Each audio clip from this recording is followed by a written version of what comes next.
மே 2ஆம் தேதி ஆதிசங்கரர் ஜெயந்தி, ராமானுஜர் ஜெயந்தி, விரண்மிண்ட நாயனார் குரு பூஜை. இதெல்லாம் நாம அன்றைய தினம் அவங்கள கண்டிப்பா நினைக்கணும் அப்படின்றதுக்காக நான் உங்களுக்கு ஞாபகப்படுத்துறேன்.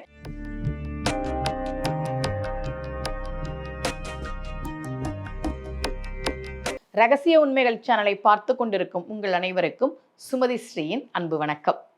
இந்த பகுதியில் நம்ம நிறைய பரிகார முறைகள், பரிகார தலங்கள், ஆன்மீக கேள்வி பதில்கள், ஆன்மீக சந்தேகங்கள், என்ன பிரச்சனைக்கு என்ன மாதிரி வழிபாடு பண்ணணும்னு தொடர்ந்து பார்த்துக்கிட்டு இருக்கோம். குருவருள் மூலமாகத்தான் நாம் திருவருளை பெற முடியும்.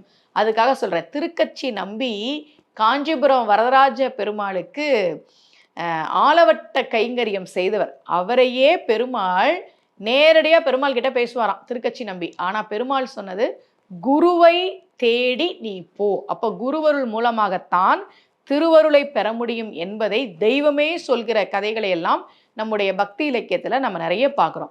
ஆதிசங்கரர் நமக்காக தான் கனகதார ஸ்தோத்திரம் பாடி கொடுத்தார், நமக்காக தான் சுப்பிரமணிய புஜங்கம் பாடி கொடுத்தார். எங்கெல்லாம் அம்பாள் உக்கிரமாக இருந்தாலும் அங்கெல்லாம் போய் ஸ்ரீசக்கரம் பிரதிஷ்டை செய்தவர் ஆதிசங்கரர். அவருடைய ஜெயந்தி நாளில் கண்டிப்பாக நாம் அவரை நினைக்கணும், வணங்கணும்.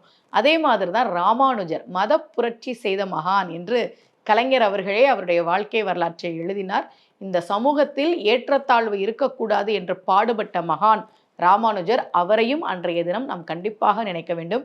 சிவபெருமானையே சைவ சமயத்திலிருந்து ஒதுக்கி வைத்தவர் விரண்மிண்ட நாயனார். உங்கள் வீட்டுக்கு பக்கத்தில் இருக்கக்கூடிய கோவில்களில் 63 நாயன்மார்கள் இருப்பாங்க இல்லையா, அதில் விரண்மிண்ட நாயனார் குரு பூஜை நடக்குதுன்னா அதில் நீங்கள் போய் கலந்துக்கோங்க. ஆதிசங்கர ராமானுஜர் ஜெயந்தி நடக்குதுன்னா அதில் கலந்துக்கோங்க.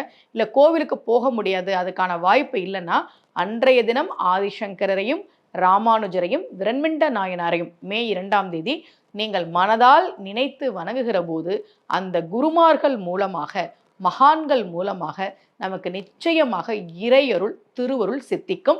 மே 2ஆம் தேதி இவங்க 3 பேரையும் மனசுல நினைச்சு நீங்க வழிபாடு பண்ணுங்க. மீண்டும் சந்திக்கலாம். அனைவருக்கும் அன்புடன் சுமதி ஸ்ரீ.